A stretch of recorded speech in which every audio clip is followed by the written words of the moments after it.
let me ask you this. Have you ever felt in your life that something's missing? Have you ever had one of those moments where from the outside, your life looks really good and everybody else is saying, how you doing it? Here, yeah, oh gosh, things are so great for you. And you know it's true. You've accomplished things you're proud of. You've built a career or a business, or you have a wonderful family, and you put a lot of time and effort into creating that. And then you get to a point where there's this quiet feeling, like a subtle restlessness and a sense that something isn't quite clicking.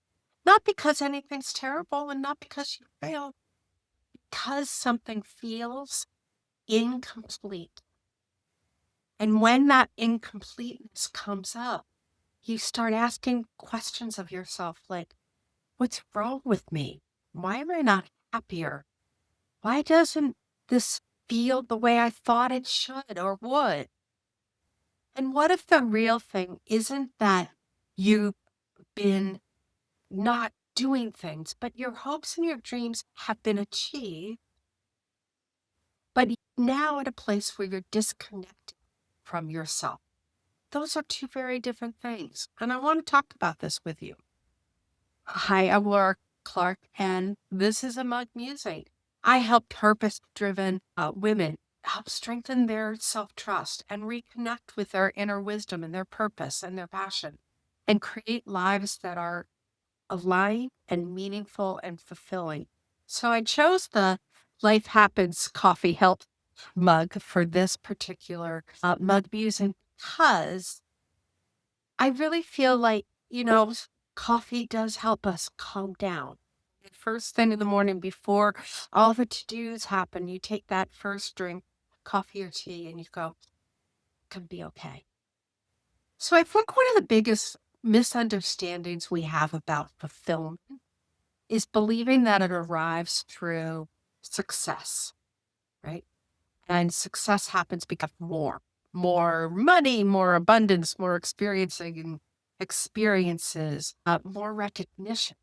And while all of these are really wonderful because they're self-proving, they're self-fulfilling that you've done and you've created, the feeling doesn't often last long because we are seekers, right? What most people want isn't the more, they want connection. They want the connection to their purpose, the connection to their passion, the connection to meaning, and a life that feels true. And once you've achieved something, we then start looking to what's the next thing that feels true. And if you haven't taken the time to do that, we interpret it as something that's missing. So, have you ever had this feeling, a season where everything looked great on the outside, but something felt missing on the inside and things were bubbling up? Let me know in the comments below. And if you've discovered something that helped you reconnect, I want to hear that too, because your insights may actually be exactly what somebody else needs to hear in this moment. So, one of the lessons that a lot of 20 and 30-year-olds who are going into their 40s and 50s that they learn is that achievement and fulfillment are not equal. Achievement is external. It's the award, it's the done, it's the thing that you've gotten to, right? You've gotten to the point. Fulfillment is internal. Achievement, it says, look what I've done. And fulfillment says, this feels really meaningful. And you can achieve a great deal and still feel very empty. And many people do. It's not wrong. You can check every box on the list and still wonder why something feels off because fulfillment isn't created by accomplishing things or whatever your sense of success is. Fulfillment is an act, it's a process of living your purpose.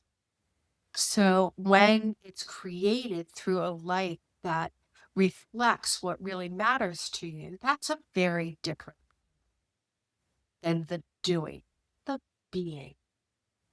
So something else that that shifts this paradigm for us is that we often outgrow old definitions of success. Think about it. 10 years ago, what was your definition of success? But does it look the same way today? Kind of hope not, because we've grown, we've matured, we look at our priorities differently, and that's normal and healthy. And we shift and we grow and we change. What once felt really exciting, like going on that first date, might have felt really exciting. I enjoy my evenings of quiet with my husband. Right? That feels exciting to me. So things have shifted. So my definition of a success was still on that first date. I wouldn't feel aligned sitting having dinner comfortably with my husband. What once motivated you may no longer inspire you. And yet many people continue to chase these old goals based on their definition of success that they haven't shifted as they've grown. And a disheartening begins to emerge, not because you're wrong or you're failing, but because you're evolving and you're not keeping up with that at all. The discomfort may not be asking you to do more, it may be asking you to assess what's really important. That feeling is an actual invitation. And many people just stay busy, keep going, push harder, continue to grind, continue to stay up with the Joneses, so to speak. But what if that's not the problem? What if it's just the invitation to slow down, to listen and reflect and reconnect with what matters most? Because what matters most in your 50s and 60s is not what mattered most in your 30s. And this invitation is showing up to guide us, to point us towards something we've neglected and something that we've forgotten at our core, and that's who we are ourselves. Right? So your purpose in life in your 20s is the same as in your 50s. It's a golden thread that weaves through it. But how you live that purpose changes and it grows. And I've experienced this in my life in many ways where I thought I needed to have a new answer and a new plan and a new strategy and a new goal. And indeed, I'm going through that right now. My dad passed about 18 months ago, and it's a different time for me. And my purpose needs to be reevaluated. And my priorities, because he was a priority for me for a very long time, has shifted. And so what I need to do and have been doing is remember who I am at my core, to reconnect with my values and my truth and my purpose, which I know intimately. And every time I have in the past and am doing now, something really fun and interesting happens. The feeling of, oh my gosh, something's missing goes away. Not because my circumstances completely changed, but because I returned to who I, not who I was yesterday or 10 years ago, but who I am. And there's something very confirming for yourself when that happens. It's very nourishing. So here's what I want to ask you to, instead of saying, what's missing? Or why do I feel this way?